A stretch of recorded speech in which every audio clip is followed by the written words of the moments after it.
Бензин Теремек. Пушка, Рахманова Айып. Мышка, Давашбаева Ильгинас. Заяц, Оскар Алягөз.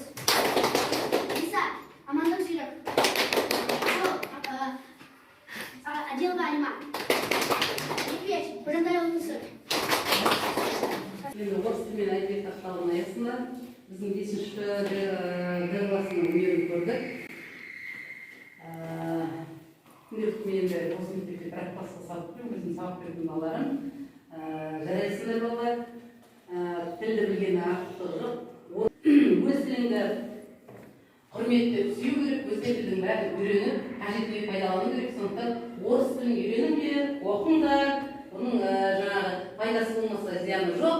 Және осындай әдемі қойылым қойып бергендері үшін үлкен рахмет, өнерлерін көрсетейін.